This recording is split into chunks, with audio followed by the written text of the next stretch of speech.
loogii tokko malee nama miidhameef nama dhugaa dhabeef dhugaa isaa baasu jechuudha. Mana murtee jechuudha gabaabumatti.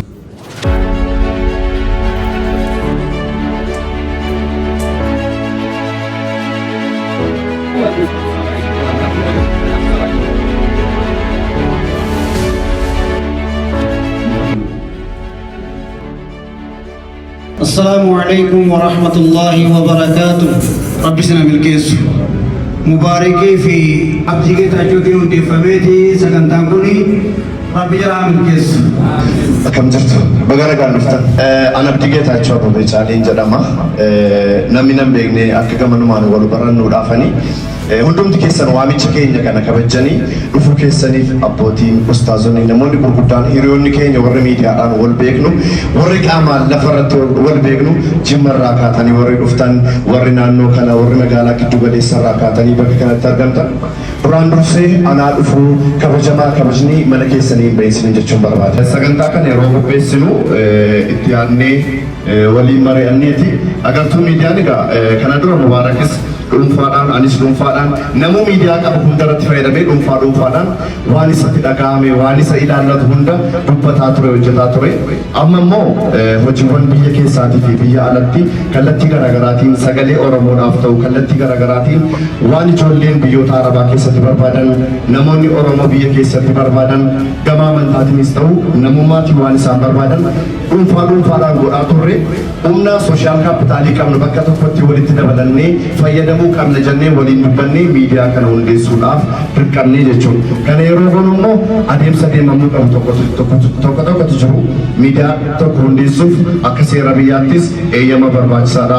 Korporeeshinii biyyattiirraa eeyyamni garaagaraa ni barbaachisa. Sun adeemsaan kan xumuramaa jiruu fi olmoosti xumurameera jechuun hin danda'ama.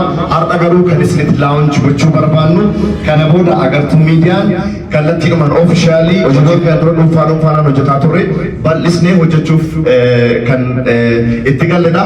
Loogoo isaa yeroo laaltanu karaa lamaan hiikkachuun hin danda'ama.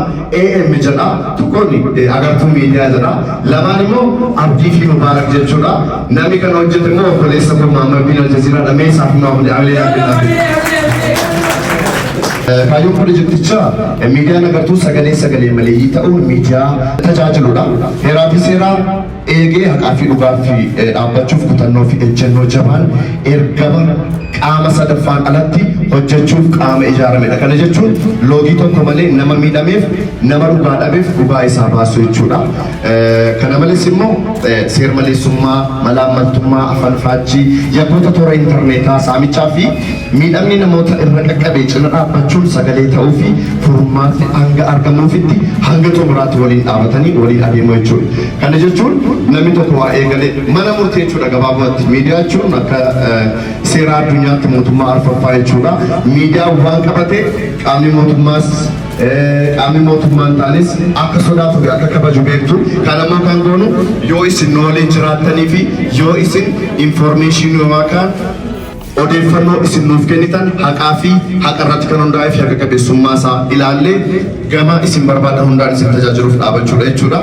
Galmi keenya gochoota badoo hawaasa keenya irratti qaamota raawwatanii sagalee ukkaamsuun ofittummaan ijaaraman kaan ammoo quucarsan karaa aadaa fi duudhaa saba kanaa eeggatee hordofnee ifatti baasuu fi namoota miidhaman gargaaruun jira dhaabachuudha. Gama miidiyaa qofaan osoo hin taane Mubaarak akkuma beekamu biyya Gibsii yookaan Masrii taa'ee namoota maallaqa saamaman namootaan gowwoomsifaman gama miidiyaadhaan tiiktookii laayivii fidee dhaddacha dhaabaa ture.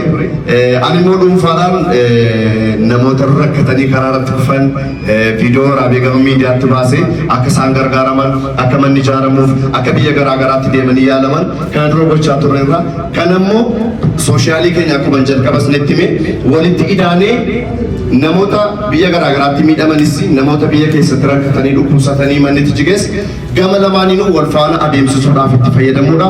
Kanammoo kan nuti gochuu dandeenyu yoo isin waliin dhaabattanidha. Kanaaf gargaarsa rabbii guddaatii fi isin waliin jiraannaan kana milkeessuu ni dandeenya. Dhuma irratti wannan jechuu barbaadu asitti eebbisnee miidiyaa qofa osoo hin taane magaaluma Finfinnee kana keessatti viidiyoo bareedaasaa guddaasaa tokko yeroo gabaabaa keessatti kan bannu ta'a. Yeroo sana immoo namoota ogummaa jajjaboo qaban ijoolleedhaaf carraa hojii uumne akka isaan isin tajaajilan nu tajaajilanii ofii isaaniif tajaajilan carraa hojii ni banna jechuudha. Hundumti keessan waan dhuftaniif waan nu dhaggeeffattaniif baay'ee isin jaallannaa baay'ee isin kabajnaa galatooma ulfaadha.